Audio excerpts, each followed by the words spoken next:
Silakan. Bismillahirrahmanirrahim. Assalamualaikum warahmatullahi wabarakatuh. Nah, izin Bapak dan teman-teman, kami dari kelompok 10 pada kesempatan kali ini akan memaparkan materi tentang keterampilan berbahasa, yaitu membaca telaah isi dan telaah bahasa. Next, Mel. Nah, di sini kami beranggotakan Diva Kamila, saya sendiri Irma Etika, dan Anissa Nurhasanah. Next, Mel. Nah, adapun poin-poin pembahasan kita pada kali ini yaitu yang pertama, membaca teliti, yang kedua, membaca pemahaman, yang ketiga, membaca kritis, yang keempat, membaca ide, yang kelima, membaca bahasa, dan yang keenam, membaca sastra. Langsung saja teman-teman, untuk poin pembahasan pertama dan kedua akan dijelaskan oleh rekan saya, Anissa Nurhasanah. Kepada Anissa, dipersilahkan. Baik, terima kasih Irma Etika. Di sini saya akan menjelaskan tentang membaca teliti. Next. Nah, membaca teliti ini merupakan suatu cara dan sebuah upaya untuk mendapatkan pemahaman sepenuhnya dari suatu bahan bacaan. Jadi saat kita hendak membaca, bahan bacaan yang ada ini harus dibaca dari awal hingga akhir bacaan. Lalu ketika kita telah mendapatkan informasi inginkan, maka kita telah berhasil membaca dengan seksama dan teliti. Nah, membaca dengan teliti ini merupakan kunci utama dalam kegiatan membaca, karena dalam membaca teliti ini menekankan aspek secara detail untuk menemukan informasi. Next. Nah, adapun proses membaca teliti, yaitu membaca yang baik harus dimulai dengan sikap, mental, dan bahan yang baik. Bahan tersebut juga diusahakan beraneka ragam dengan jenis yang sesuai dengan tujuan dan kepentingan pembaca. Nah, dalam membaca dengan teliti ada 3 proses yang harus dilalui. Yang pertama ada pemahaman akan arti, yang kedua ada pemahaman interpretasi, yang ketiga ada pemahaman kritis. Nah, pemahaman akan arti ini memiliki makna bahwa dalam membaca tentu kita butuhkan adalah pemahaman agar senantiasa kita mendapatkan informasi yang kita inginkan. Yang kedua ada pemahaman interpretasi. Nah, pemahaman interpretasi ini merupakan suatu hal yang dapat memberikan kesan terhadap suatu bacaan, seperti gambaran bagaimana perasaan kita saat membaca. Yang ketiga ada pemahaman kritis. Pada pemahaman kritis ini, di mana kita harus memiliki suatu pemikiran yang kritis agar kita bisa menyerap informasi yang dibutuhkan secara tepat. Next. Berikutnya ada membaca pemahaman. Next. Membaca pemahaman merupakan kemampuan seseorang untuk memperoleh informasi dengan memahami isi bacaan. Dengan demikian, membaca pemahaman dapat diartikan sebagai kemampuan seseorang untuk memperoleh informasi dengan memahami isi bacaan. Next. Nah, secara garis besar terdapat 2 aspek penting dalam membaca pemahaman, yaitu yang pertama keterampilan mekanis. Yang kedua ada keterampilan pemahaman. Pada keterampilan bersifat mekanis yaitu ada pengenalan huruf, pengenalan unsur kata, pengenalan hubungan pola ejaan dan bunyi. Yang kedua itu ada keterampilan pemahaman, yaitu memahami pengertian secara sederhana. Next. Lalu, tujuan utama dari membaca pemahaman ini untuk mencari informasi, mencakup isi, memahami makna bacaan. Hal yang paling terpenting dalam tujuan membaca pemahaman yaitu seperti ini. Yang pertama, untuk mendapatkan fakta. Yang kedua, untuk mendapatkan ide utama. Yang ketiga, memenuhi urutan organisasi cerita. Yang keempat, untuk menyimpulkan. Yang kelima, untuk membandingkan. Sekian dari materi saya kembalikan kepada moderator. Terima kasih. Baik, terima kasih Anissa. Lanjut teman-teman, untuk poin pembahasan ketiga dan keempat akan dijelaskan oleh rekan saya Diva Kamila. Kepada Diva, dipersilahkan. Baik. Terima kasih kepada moderator. Sebelumnya, suara aku terdengarkan ya? Terdengar, Div. Terdengar. Lanjut, Meng.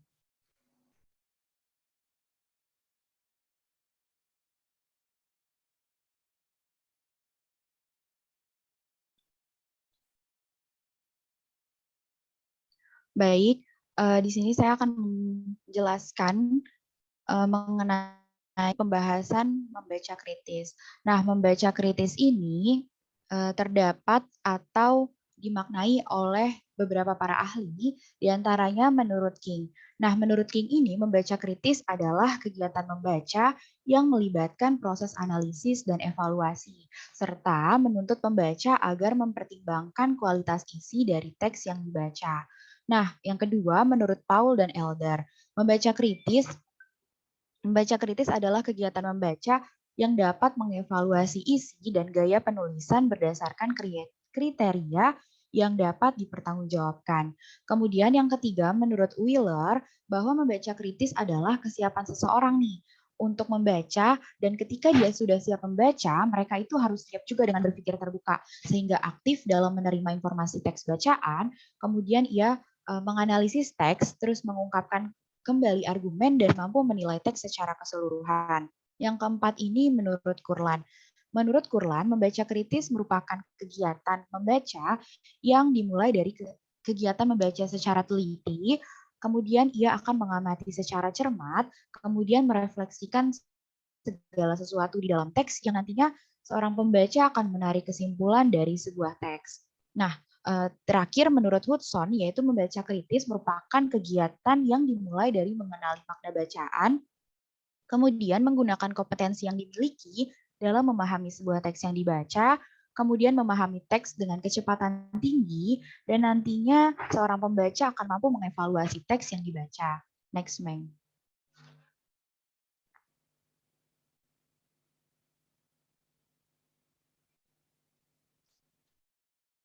Nah, membaca kritis ini juga diartikan sebagai kemampuan membaca teks yang tidak hanya mengetahui isi teks, tetapi juga menilai terhadap isi yang ditulis oleh penulis.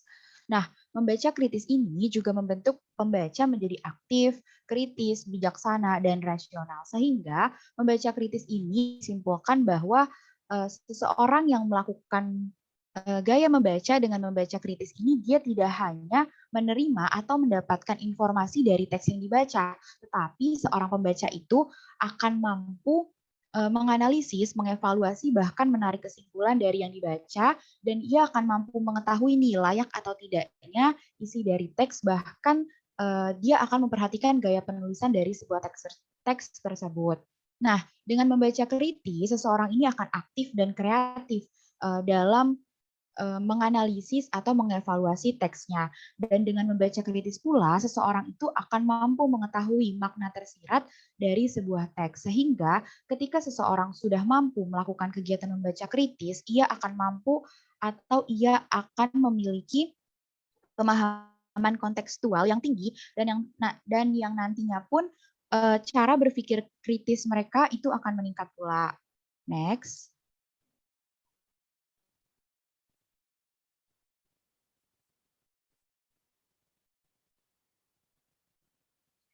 Nah, untuk menjadi seorang pembaca kritis yang baik, ini tuh terdapat tata caranya. Yang pertama, mengetahui tujuan utama dalam membaca teks. Nah, seseorang sebelum membaca teks, kita tuh harus tahu dulu tujuan kita membaca itu untuk apa. Apakah kita membaca hanya untuk mencari informasi, atau tujuan membaca kita itu untuk mengetahui kelayakan dari sebuah isi teks, bahkan menilai dari gaya penulisan teks tersebut. Yang kedua, kita harus memperhatikan dan memahami judul teks. Nah, penting sekali untuk seorang pembaca memahami judul teks karena ketika seorang pembaca terutama akan melakukan membaca kritis, ia sudah paham nih judul teksnya, yang nantinya ia akan tahu apakah isi teks atau penulisan teks yang disajikan oleh penulis itu sudah tepat atau tidak dengan judul yang disajikan. Nah, yang ketiga itu memperhatikan sistematika dan struktur penulisan teks. Nah, untuk memperhatikan sistematika, ini juga penting bagi seorang pembaca, mulai dari memperhatikan pendahuluan, kemudian daftar isinya, kemudian memperhatikan sampai dengan simpulannya, yang nantinya ketika seorang pembaca sudah memperhatikan runtutan sistematika penulisan, ia akan paham gitu dan dia akan mampu mengkritisi sebuah teks tersebut. Yang keempat itu melakukan skimming dalam membaca teks. Skimming yang kita ketahui itu kan cara membaca dengan mata cepat untuk menemukan sebuah kata kunci dari teks. Nah, ketika seseorang itu sudah paham, kemudian ia melakukan cara membaca skimming, nantinya ia dengan tepat dan cepat gitu mengkritisi dari sebuah teks yang ia baca. Lanjut.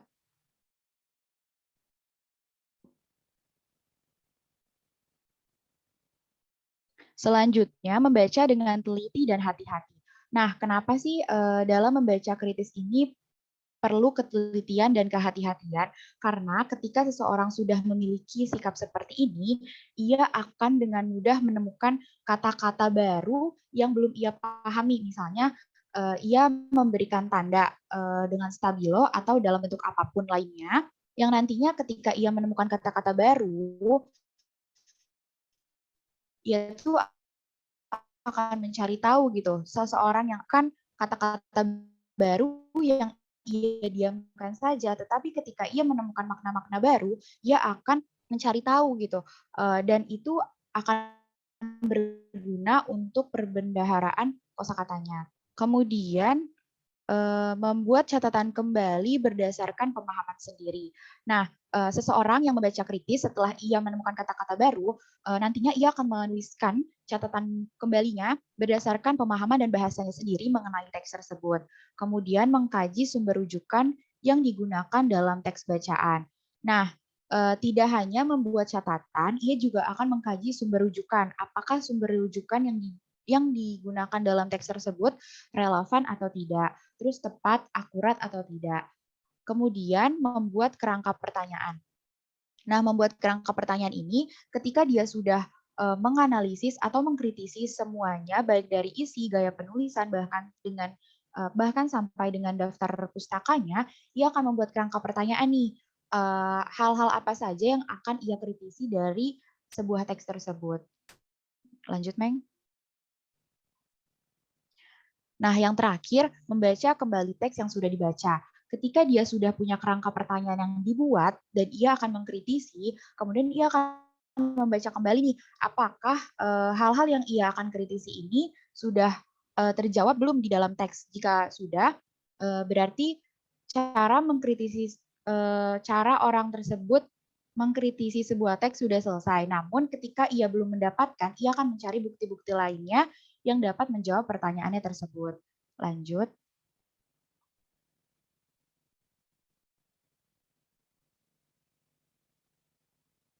Nah, di sini terdapat sebuah teks dengan judul NASA temukan air, apakah di Mars ada kehidupan? Berdasarkan berita metrotvnews.com, NASA telah lama menjadikan keberadaan air sebagai tanda kehidupan ketika mempelajari planet lain. NASA selalu menggunakan moto, ikuti di mana air berada. Karena itulah saat NASA mengumumkan bahwa mereka menemukan adanya air di Mars, hal ini sempat membuat masyarakat heboh. Satu pertanyaan yang muncul adalah apakah di Mars juga ada kehidupan? Dalam laporan penelitian mengenai penemuan air di Mars, para peneliti berusaha untuk melakukan eksplorasi lebih jauh mengenai daerah gelap di Mars di mana air ditemukan. Dalam sebuah konferensi pers, John Grunsfeld dari Science Mission Directorate NASA berkata bahwa dia berharap bahwa suatu hari nanti NASA akan dapat mengirimkan astrobiologis ke daerah tersebut untuk melihat apakah memang ada kehidupan di sana. Jadi dengan adanya salah satu contoh teks ini, seseorang yang akan melakukan kegiatan membaca kritis, ia tidak hanya mengetahui nih informasi apa yang disajikan, tetapi ia akan mencari tahu bukti-bukti apakah memang benar di Mars itu ada kehidupan, walaupun sudah ditandai dengan adanya penemuan-penemuan air. Lanjut.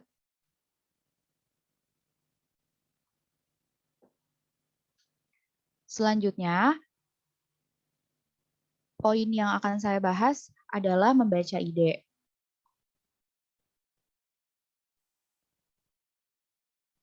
Nah, membaca ide ini berasal dari Kamus Besar Bahasa Indonesia yang artinya tersusun, gagasan, dan cita-cita. Nah, membaca ide ini kan artinya gagasan cita-cita. Berarti ketika seseorang melakukan kegiatan membaca ide, ini ia membaca bertujuan seolah-olah untuk memperoleh gagasan, ide pokok, dan cita-cita dari teks bacaan. Nah, ketika seorang pembaca sudah menemukan gagasan pokok, kemudian ide atau cita-cita dari sebuah teks bacaan, nantinya ia akan memiliki atau memudahkan pembaca dalam memahami sebuah teks melalui kegiatan membaca ide. Next. Nah, dalam membaca ide ini, bukan hanya seseorang itu mendapatkan gagasan dari teks yang dibaca atau isi teks yang dibaca, tetapi dia juga akan mudah menemukan sebuah ide mulai dari judulnya atau subbab dari setiap subbabnya, bahkan nanti masuk kepada ide-ide atau gagasan dari setiap paragrafnya. Nah, membaca ide ini karena bertujuan untuk mendapatkan ide pokok dari sebuah teks, maka dia memiliki hubungan dengan kegiatan membaca lainnya, yaitu yang pertama hubungan dengan membaca teliti. Nah, kenapa sih membaca ide ini memiliki hubungan dengan membaca teliti? Karena dengan seseorang memiliki ketelitian dalam sebuah membaca, otomatis dia akan mudah mendapatkan ide-ide atau gagasan dari sebuah teks, sehingga membaca teliti ini memiliki hubungan yang erat dengan kegiatan membaca ide. Nah, yang kedua ini hubungan dengan membaca pemahaman. Nah, membaca ide dengan membaca pemahaman ini juga sangat berkaitan karena ketika seseorang sudah menemukan ide atau gagasan bahkan cita-cita dari sebuah teks, ia akan lebih mudah memahami makna, kelayakan baik dari sisi isi bahkan gaya penulisan ketika ia juga mampu atau melakukan kegiatan membaca pemahaman.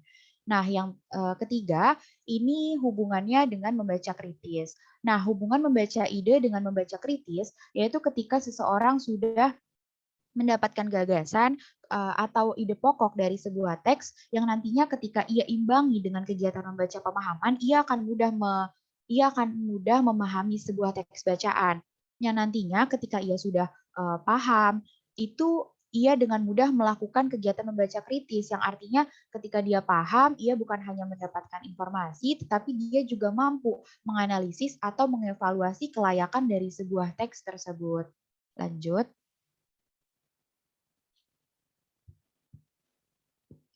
Nah, kegiatan membaca ide ini memiliki manfaat bagi seorang pembaca. Yang pertama adalah mendapatkan pengetahuan. Ketika seseorang sudah membaca teks, kemudian ia paham dengan teks tersebut, ia akan dengan mudah mendapatkan pengetahuan atau informasi dari teks tersebut. Yang kedua, meningkatkan cara berbahasa bagi pembaca. Nah, ketika seseorang sudah giat membaca, kemudian ia mampu memahami teksnya, bahkan ia mampu mengkritisi atau menganalisis dari teks, itu akan menambah atau meningkatkan perbendaharaan kosakata seorang pembaca, yang nantinya itu juga akan mampu meningkatkan cara berbahasa seorang pembaca tersebut. Nah, yang ketiga, memudahkan pembaca dalam menemukan ide pokok. Dengan membaca ide, seseorang itu akan lebih mudah ketika dia membaca, ia dengan cepat akan menemukan sebuah ide pokok. Yang keempat, menghemat waktu dan tenaga dalam membaca.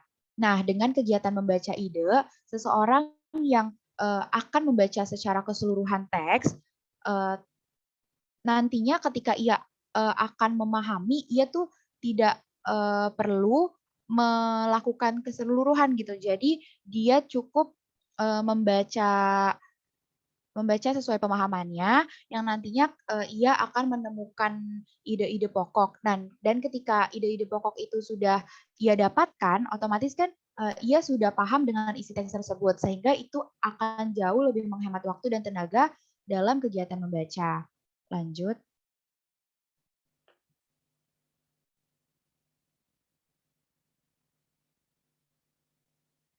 Nah, karena membaca ide ini merupakan membaca yang bertujuan untuk mendapatkan gagasan pokok, di sini terdapat cara-cara bagaimana menemukan gagasan pokok secara cepat dan tepat. Yang pertama, mengikuti struktur penulisan dari seorang penulis. Nah, ketika seorang pembaca sudah mengikuti strukturnya nih, alur penulisan mulai dari pendahuluan, terus kemudian ia paham sampai dengan kesimpulan, ia akan dengan mudah menemukan gagasan pokok dari sebuah teks tersebut. Kemudian membaca secara teliti dan mendesak. Nah, seperti yang sudah dijelaskan bahwa membaca ide ini erat kaitannya dengan kegiatan membaca teliti. Ketika seseorang sudah teliti membaca teks baik dari setiap paragraf per paragraf, nantinya ia juga dengan mudah menemukan gagasan pokok untuk meningkatkan pemahaman seseorang pembaca dari teks yang dibaca. Kemudian yang ketiga, membaca secara keseluruhan. Nah, di sini diartikan membaca keseluruhan bahwa untuk mendapatkan ide atau gagasan pokok, jangan membaca kata per kata, tetapi membaca secara keseluruhan, misalnya per paragraf, atau dia membaca secara keseluruhan dari awal sampai akhir, yang nantinya itu akan mudah menemukan gagasan pokok. Yang terakhir yaitu memberikan reaksi yang cepat dan tepat. Nah, reaksi yang cepat dan tepat ini artinya ketika seseorang sudah sudah membaca secara keseluruhan, kemudian ia sudah membaca juga secara teliti, kemudian menemukan gagasan pokok, nantinya ia akan memberikan tanggapan atau respons yang cepat untuk menindaklanjuti gitu. Ketika ia sudah menemukan gagasan, ia juga akan meningkatkan pemahaman yang nantinya akan berpengaruh terhadap kegiatan membaca kritisnya. Lanjut.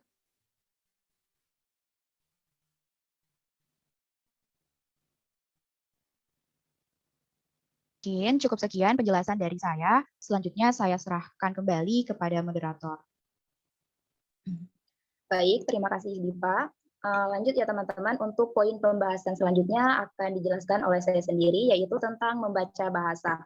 Apa itu membaca bahasa? Membaca bahasa yaitu membaca dengan memperbanyak pendaharaan kata dan dipelajari untuk memahami kata-kata asing dalam bacaan.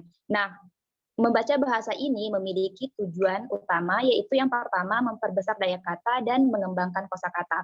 Nah, setiap orang ini mempunyai dua jenis umum daya kata. Yang pertama, daya kata yang dipergunakan dalam berbicara dan menulis. Nah, daya ini merupakan daya memilih serta mempergunakan kata-kata yang mengekspresikan makna secara jelas dan tepat. Yang kedua, daya kata yang dipergunakan untuk membaca dan menyimak. Nah, daya kata ini dipergunakan untuk menghadapi serta menggarap kata-kata baru dan yang belum lazim sehingga maknanya itu dapat dimengerti. Next, Mel. Nah, dalam kegiatan membaca bahasa untuk memperbesar daya kata, ada beberapa hal yang harus kita ketahui, teman-teman. Yang pertama yaitu kita harus mengetahui ragam-ragam bahasa. Apa itu ragam bahasa? Ragam bahasa menurut Suwito ialah sebagai salah satu dari sekian variasi bahasa yang terdapat dalam pemakaian bahasa. Nah, setiap ragam bahasa ini memiliki ciri khas yang membedakan ragam bahasa satu dengan yang lainnya. Ciri khasnya itu mungkin terdapat pada struktur kalimat, pilihan kata, atau adanya kata-kata khusus dalam ragam bahasa tersebut. Nah, ragam bahasa ini muncul karena kebutuhan pembicara akan adanya alat komunikasi yang sesuai situasi dan kondisi. Nah, secara garis besarnya teman-teman, ragam bahasa ini dapat dibedakan menjadi yang pertama, ragam bahasa formal atau sering kita sebut sebagai bahasa resmi. Nah, bahasa ini merupakan bahasa yang dipakai pada saat acara resmi oleh orang-orang yang dianggap mempergunakan bahasa yang terbaik. Misalnya pada saat pidato kenegaraan atau bahasa yang sering digunakan dalam tulisan akademis seperti tesis dan disertasi, esai maupun kritik sastra, atau bahasa yang digunakan dalam buku pegangan. Nah, yang kedua yaitu bahasa informal atau sering kita sebut dengan bahasa yang tidak resmi. Merupakan bahasa yang dipakai pada situasi-situasi yang tidak resmi. Nah, contohnya adalah bahasa yang kita pakai dalam lingkungan keluarga atau bercakap-cakap dengan teman. Selanjutnya yaitu ragam bahasa percakapan. Bahasa percakapan ini pada umumnya dipakai dalam percakapan atau bahasa yang telah kita pakai sejak kita kecil. Yang keempat yaitu bahasa kasar atau disebut dengan vulgar language atau bahasa ini merupakan bahasa yang tidak baku atau bahasa orang buta huruf. Meskipun mempunyai cara sendiri yang konvensional tetapi tidak dipergunakan oleh orang-orang yang telah mempelajari bentuk-bentuk baku. Nah, teman-teman harus ketahui vulgar di sini bukan berarti mengarah pada ketidaksenonohan ya. Vulgar di sini bermakna menyangkut orang banyak atau vulgus. Yang selanjutnya ragam bahasa selang. Nah, bahasa selang ini adalah bahasa yang ditunjukkan kepada kelompok-kelompok khusus serta terbatas. Nah, bahasa selang ini sifatnya itu kesementaraan. Nah, mungkin hari ini bermakna suatu hal, besok atau lusa itu maknanya udah beda lagi. Selanjutnya yang terakhir ragam bahasa teknik atau technical language adalah bahasa yang dipakai pada profesi-profesi tertentu seperti dokter, hakim maupun insinyur yang telah mengembangkan kosakata sendiri. Nah, ekspresi-ekspresi yang secara tepat dan efisien menyatakan kebutuhan mereka satu sama yang lain. Next, Mel. Nah, selanjutnya dalam memperbesar daya kata, kita harus mengetahui yaitu mempelajari makna kata dari konteks. Nah, makna kata dapat kita pelajari melalui bacaan teman-teman, baik dari buku, artikel, majalah, dan lain sebagainya. Mempelajari makna suatu kata ini merupakan suatu pengalaman jangka panjang yang akan terus berkesinambungan sepanjang usia kita. Nah, tapi ada suatu hal yang perlu kita sadari bahwa kita tidak akan pernah memperoleh segala makna dari suatu kata dari konteks, karena apabila kita temui kata tersebut dalam konteks lain, maka maknanya itu akan berbeda. Selanjutnya yaitu bagian-bagian kata.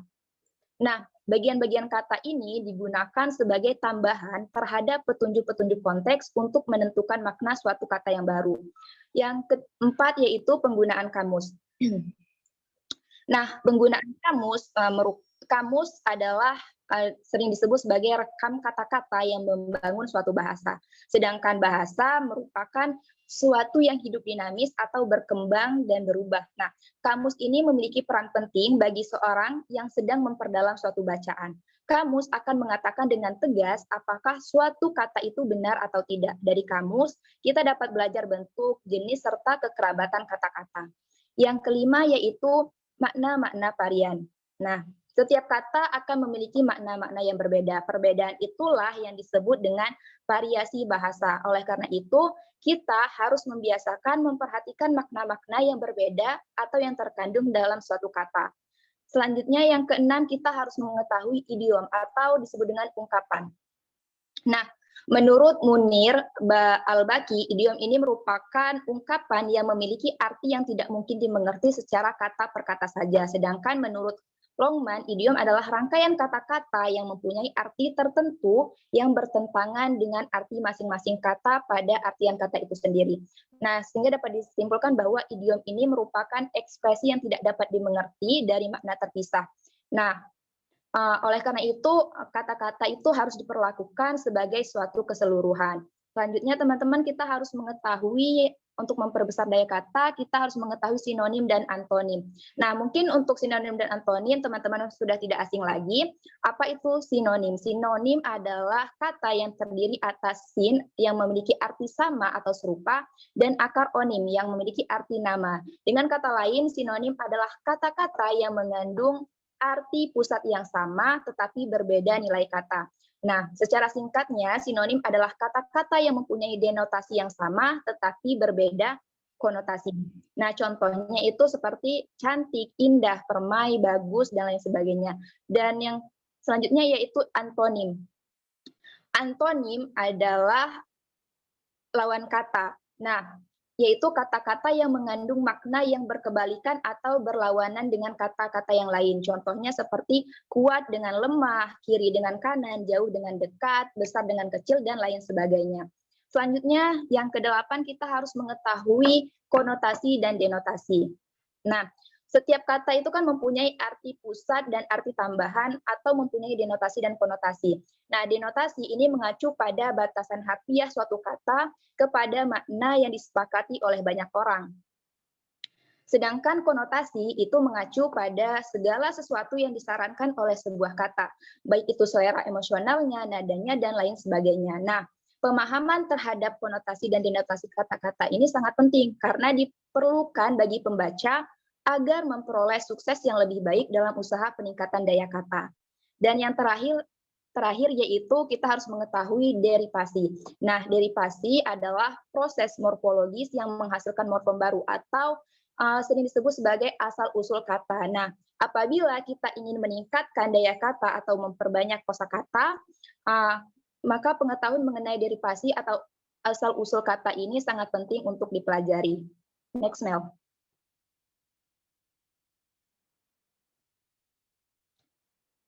Selanjutnya yaitu tentang membaca sastra. Next, Mel.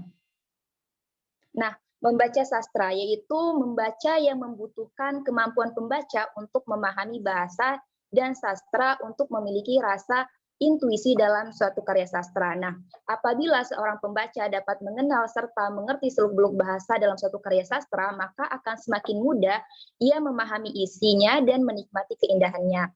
Next, Mel. Nah, maka dari itu ada beberapa hal yang harus dilakukan oleh pembaca agar ia bisa menikmati dan memahami isi suatu karya sastra. Yang pertama, pembaca harus dapat membedakan bahasa ilmiah dan bahasa sastra. Nah, teman-teman, untuk bahasa ilmiah ini biasanya sifatnya itu denotatif, sedangkan bahasa sastra ini bersifatnya konotatif. Nah, yang kedua adalah memahami jenis-jenis gaya bahasa. Next, Mel.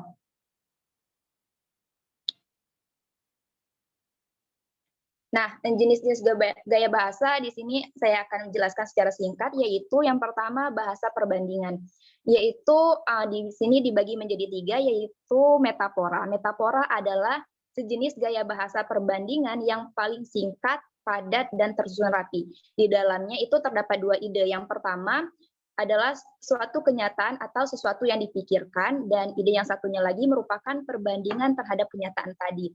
Contoh dari perbandingan metafora yaitu Nani adalah gadis ramah tetapi sukar didekati, sukar ditebak isi hatinya. Diganti dengan kata Nani jinak-jinak merpati. Yang kedua yaitu perbandingan kesamaan. Suatu gaya bahasa kesamaan adalah suatu komparasi antara 2 hal atau benda yang pada dasarnya tidak sama, tetapi mungkin saja secara menyolok sama dalam beberapa hal yang menjelaskan maksud utama penulis. Yang ketiga yaitu perbandingan analogi. Analogi biasanya melihat beberapa titik persamaan, bukan hanya satu saja. Analogi yang sugestif seringkali menekankan pada suatu ide. Yang kedua yaitu jenis gaya bahasa hubungan. Nah, gaya bahasa hubungan ini terbagi menjadi 2, yaitu metonynia dan sinekdot. Nah, sinekdot dan metonynia termasuk gaya bahasa hubungan karena keduanya itu menggantikan nama sesuatu dengan yang lainnya yang ada hubungannya. Nah, sinekdot ini memberi nama suatu bagian apabila yang dimaksud adalah keseluruhan atau sebaliknya. Sedangkan metonynia adalah penggunaan suatu kata bagi yang lainnya. Metonynia adalah suatu gaya bahasa umum yang menggambarkan salah satu cara perubahan makna baru. Selanjutnya jenis gaya bahasa yaitu pernyataan. Nah, di sini jenis gaya bahasa pernyataan dari segi tarafnya pernyataan dibagi atas 3 jenis, yaitu pernyataan yang berlebih-lebihan atau disebut dengan hiperbola. Contohnya, sempurna sekali, tidak kekurangan suatu apapun buat mengganti kata baik atau cantik. Yang kedua yaitu pernyataan yang dikecil-kecilkan atau disebut dengan litotes. Nah, contohnya Muhammad Ali bukanlah petinju yang jelek. Yang ketiga yaitu pernyataan ironi atau ejekan. Nah, contohnya, suatu revolusi senantiasa dibedakan oleh ketidaksopan santunan. Barangkali karena penguasa tidak mau bersusah-susah dalam hal yang baik untuk mengajar orang-orang sikap-sikap terpuji. Next, Mel. Nah, mungkin cukup sekian teman-teman pembahasan materi dari kelompok 10. Apabila ada pertanyaan, silakan tulis di chat. Nah, mohon maaf apabila ada kekurangan. Saya tutup. Wassalamualaikum warahmatullahi wabarakatuh. Waalaikumsalam warahmatullahi wabarakatuh.